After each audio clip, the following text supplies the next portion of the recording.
الله رب العزت په دې کائناتو کې چې د کوم ځای نه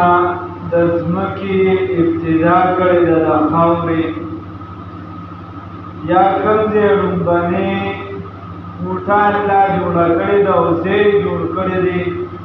نو هغه یې د عبادتخانې نه او د جومات نه شروع کړې ده. الله وی ان اول بیت وضع للناس للذي ببکة مبارکا وهدى للعالمین. دغه برکت والا عزت والا عظمت والا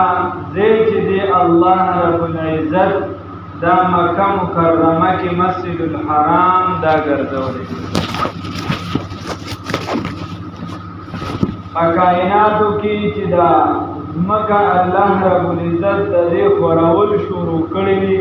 نو دا یې د دغه بابرکته ځای نه کړی.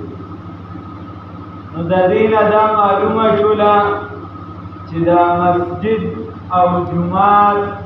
د دې په معاشره کې د دې په دې جوړښت د ځمکه کې د دې په دې کائناتو کې یو خپل اثر رسوخ. د دې وجه رسول الله صلی الله علیه وسلم فرمایي من بنا لله مسجدا بنى الله له بیتا فی الجنه او کما قال النبی صلی الله علیه وسلم. چا چې د الله لپاره جومات جوړ کو نو الله رب العزت په د ده دپاره په جنت کې یو لوی محل جوړ.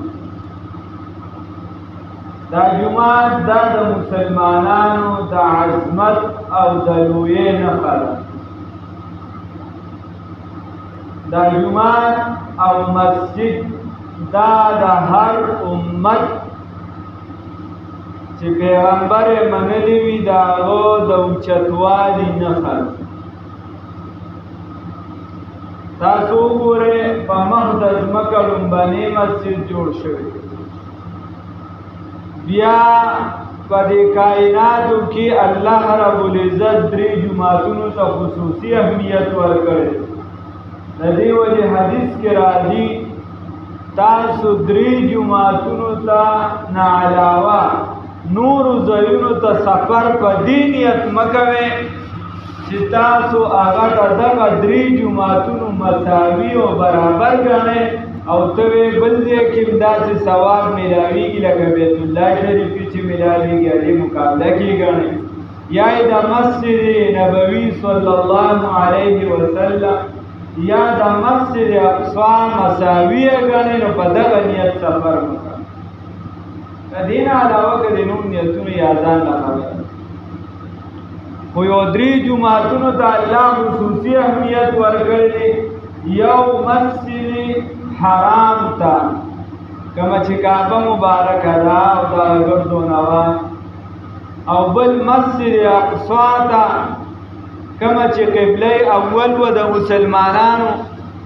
او کوم ځای نه چې زموږ ښکلي پیغمبر صلی الله علیه وسلم معراج ته تللي، او کوم ځای کې چې هغه امام المرسلین صلی الله علیه وسلم ګرځولی شوي، او بل مسجد النبوي صلی الله علیه وسلم دی د نبی کریم صلی الله علیه وسلم جومات مبارک. دې له خدای یو لوی عظمت ورکړی، دا عظمت نورو ځایونو کې نشته. دا نه چې نور عظمت والی نور عظمت والی دي خو د دې په شان دی. خبره داسې ده بیا الله رب العزت دا مسجد ګرځولی دی نو د کوم قوم چې مسجد آباد وي، د دې وجې یو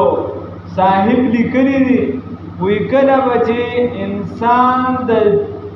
مسلمانانو د آبادو سره تېرېده د تهجدو ټیم کې او د مچانو په شان بونګارې به راتللو، د تلاوت اوازونه به د کورونو نه راوچېتېدل، نو دا مسلمانان کامیاب. او کله چې مسلمانانو دغه وخت پاسېدل پرېښودي دي، مونځ یې پرېښودی دی، تهجد پرېښودی دی نو دا د ده د هلاکت سبب ګرځېدل. نو د دې وجې دا جومات او مسجد دا په آبادی باندې نه دی. مسجد تو بنا دی شبر میں ایما کی حرارت والوں نے من اپنا پرانا پاپی ہے برسوں میں نمازی بن نہ سکا. مسجد عبارت دا عمارت نه دی چې عمارت به ښکلې وي ډېر ښکلې ځای به وي نو دا به یو ښه جومات نه ښه خبره ده چې د مسلمانانو کورونه پاخه وي د مسلمانانو کورونه ښکلي پکار دي جومات د هغې نه هم زیات ښکلي وي. حضرت سیدنا عثمان رضی الله تعالی عنه چې کله مسجد نبوي دریم ځل باندې تقریبا څلورم دای آبادو نو خلکو ورته ووایي چې دا جومات داسې وساته لکه څنګه چې ابو بکر سے په زمانه کې بیا عمر سے وساته. هغه ورته نه وی د سیدنا ابو بکر صدیق رضی الله تعالی عنہ په زمانه کې او د سیدنا عمر فاروق رضی الله تعالی عنہ په زمانه کې زمونږ د مدینه منورې غیر جابر آبادی دا کچوا اوس پکې پوخ آبادی دی غیر جابر. نو دا چې غیر قومونه راشي نو هغې به وایي چې عجیبه مسلمانان دي د دې د خپل عبادت خانې سره ډومینه نشته. نو دا به د ټولو نه په اعلی معیار سره وي. نو په هغه وخت کې د فرانس نه کاڼي او د برما نه د ساج لرګي وغیره دایره وغوښتل او بیا یې ورته ووایي چې زه په خپلو پیسو باندې جوړم زه په خپلو پیسو جوړم زه په دغه نه جوړم دا مال غنیمت او یا د بیت المال په پیسو باندې خو زه نه جوړم په خپلو پیسو یې جوړم. د دې وجې علماو لیکلي مسله دا ده یو د جومات هغه آبادي ده چې هغه ضروري ده او د هغې نه خلاصون نشته. او مثال په طور دیوالونه دي یا بیا د هغې حفاظت په کوم څیزونو سره راځي پلستر شو یا رنګ سره یې که حفاظت راځي نو دا خو به د اجتماعي بڼ نه وي. خو که چېرته د جومات داسې زیب و زینت و آرایش وي چې په هغې د جومات تحفظ هم نه راځي او د جومات حفاظت سره هم د هغې تعلق نه وي هغه هسې د ښکلیوالي دپاره وي نو هغه که بیا څوک کوي نو هغه به د ذاتي پڼ نه کوي یا به بیا د اجتماعي پڼ نه کوي. دا مسله ده. نو د دې وجې عثمان غني رضی الله تعالی عنه ورته وایي زه په خپلو پیسو جوړم. نو خیر مسجد نبوي دا یې جوړ کو د هغې اعلی معیار سره وغیره. نو د مسلمانانو چې تر کومې دغه جوماتونه آباد و جومات مدرسه دې کې داسې څه ډېر فرق نشته. مدرسه ځای دی د هغه اشخاصو و شخصیاتو چې هغه تیاریږي د یو خاص کار دپاره. هغه اشخاص او شخصیات او هغه خلک دي چې هغه تیاریږي د مختلفو شعبو ته د تشکیل دپاره. ته به ځې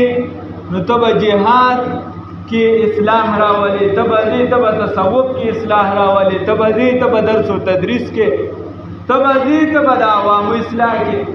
او جومات نوم د ډارک په ډارکه د عوامو اصلاح به د دې ځای نه کي. د دې وجې چې د کوم جومات منبر او محراب نه د عوامو اصلاح کیږي نو دغه په صحیح معنو سره جومات. الله وی لمسجد اسس علی التقوى من اول یوم. هغه جومات چې د هغې بنیاد په صحیح نیت سره په تقوا سره د اولې ورځې ایښودی شي او د هغې بنیاد او معنا او مطلب او مفهوم دا اصلاح ده د خلکو. او که د کوم آبادي ښکلې دی ظاهرا ځای سم دی او آباد دی خو لیکن د هغې بنیاد په شر باندې ایښودی شوی دی نو الله رب العزت رسول الله صلی الله علیه وسلم ته وایي دا اونړوه. نو د جومات مطلب به دا به اصلاح د خلکو. بیا جومات کې به د ښه نه ښه عالم ګوري چې هغه امامت وکړي. د دې وجې امام اعظم ابو حنیفه رحمه الله دا هغه مذهب دا دی چې امامت به هغه کس کوي چې هغه په ټولو کې اعلم، هغه په ټولو کې فقیه، هغه په ټولو کې پوه. هر کو جابودی و امام نه چې بسر او کو نه پوهېږي هغه امام نه، چې په ټولو کې زیات عالم وي. بیا کو ټول عالمان وي چې تقوادار وي، ټول تقوادار وي چې ورسره ښه کار وي، ټول په دغه کې برابر وي چې عمر یې ورسره زیات وي د یو کس وغیره بیا شرایط کې خو چې ټولو کې ښه عالم وي. د دې وجې امام بخاري رحمه الله د دې امت لوی محدث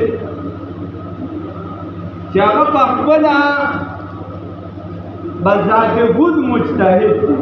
او د هغې په درجه فایز دی، خو هغه په مسله د امامت کې راضي د امام اعظم ابو حنیفه رحمه الله قول معتبر کوي او بخاري شریف کې باب قائموي په دې باندې چې بھائی امام چې دی هغه د ټولو نه لوی عالم او ښه عالم به دا امام. الله قرآن کې وایي وَإِذِ ابْتَلَىٰ إِبْرَاهِيمَ رَبُّهُ بِكَلِمَاتٍ فَأَتَمَّهُنَّ، چې کله په کلماتو ارزو کې په امتحاناتو کې پاس شو او د هر میدان یې وکتل لا علم الا ذو تجربه، نو فصد عین ورته الله رب العزت وایي ابراهیم علیه السلام ته وایي تم امام مقتدا او پیشوا وګرځه. نو امام بخاری رحمه الله راضي او مسله د امام اعظم رحمه الله ورکړي او باق په دې قائمي چې امام به هغه کس وي چې لوی عالم. د دې وجې دا نه چې د قاري اهمیت نشته، قاري دوست دی مضبوطه واسطه ده، خو تاسو وګورئ د عالم سړي نه اکثر قرآن نه لري، خو چې د عام حافظ په معاشره کتاب ورپسې جمع کړي، تا به منځونه کړي، تا به تراویح درکړي، کال نیم پس راشي هغه قرآني ځکه هغه حدیث نه ویلي، هغه بخاري نه دی کتلی، هغه ابو داود شریف نه کتلی، هغه ته پته نشته د دې چې وایي یو آیات من د قرآن ورکړه د دې څومره سزا ده.